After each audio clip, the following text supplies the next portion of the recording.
বিশ্বরাজনীতিতে আজ এক বিশাল শূন্যতা। দীর্ঘ ৩ দশকের বেশি সময় ধরে ইরানের শাসনভার সামলানো সর্বোচ্চ নেতা আয়াতুল্লাহ আলী খামেনি আর নেই। যুক্তরাষ্ট্র ও ইসরায়েলের যৌথ হামলায় তার নিহতের খবর ছড়িয়ে পড়তেই রণক্ষেত্রে রূপ নিয়েছে পুরো মধ্যপ্রাচ্য।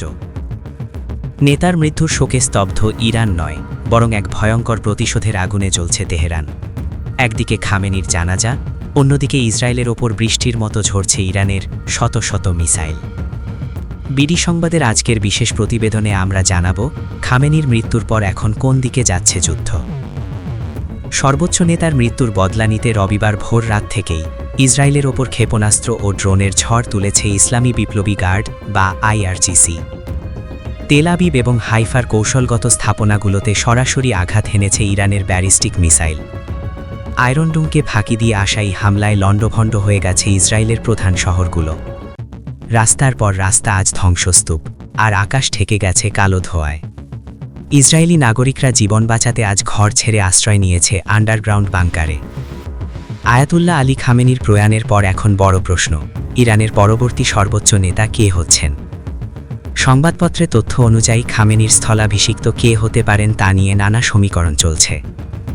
ইরানের সংবিধান অনুযায়ী এখন ৩ সদস্যের একটি পর্ষদ অন্তর্বর্তীকালীন দায়িত্ব পালন করবে, যেখানে থাকবেন প্রেসিডেন্ট, বিচার বিভাগের প্রধান এবং গার্ডিয়ান কাউন্সিলের একজন ধর্মীয় নেতা। তবে চূড়ান্ত সিদ্ধান্ত নেবে ৮৮ জন জ্যেষ্ঠ আলেমের সমন্বয়ে গঠিত অ্যাসেম্বলি অফ এক্সপার্টস। সম্ভাব্য উত্তরসূরি হিসেবে বেশ কয়েকজনের নাম এখন আলোচনায় তুঙ্গে।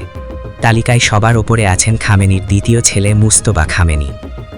এছাড়াও আলোচনায় আছেন অ্যাসেম্বলি অফ এক্সপার্টসের deputy chairman Ali Reza Arafi এবং প্রতিষ্ঠাতা আয়াতুল্লাহ রুহুল্লাহ খোমেনির নাতি হাসান খোমেনি। সংবিধান অনুযায়ী নতুন নেতাকে অবশ্যই একজন দক্ষ রাজনৈতিক জ্ঞানসম্পন্ন ধর্মীয় আলেম হতে হবে। অভ্যন্তরীণ এই ক্ষমতার পালাবদলের মাঝেই ইরান কিন্তু যুদ্ধের ময়দান থেকে এক চুলো পিছু হটেনি।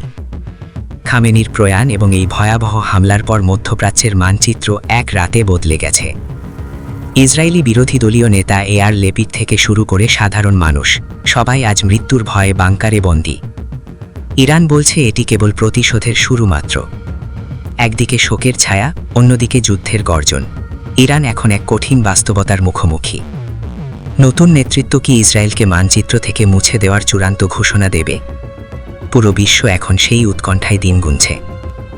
ইরানের এই সংকটময় মুহূর্ত এবং পরবর্তী নেতার ঘোষণা জানতে বিডি সংবাদের সাথেই থাকুন।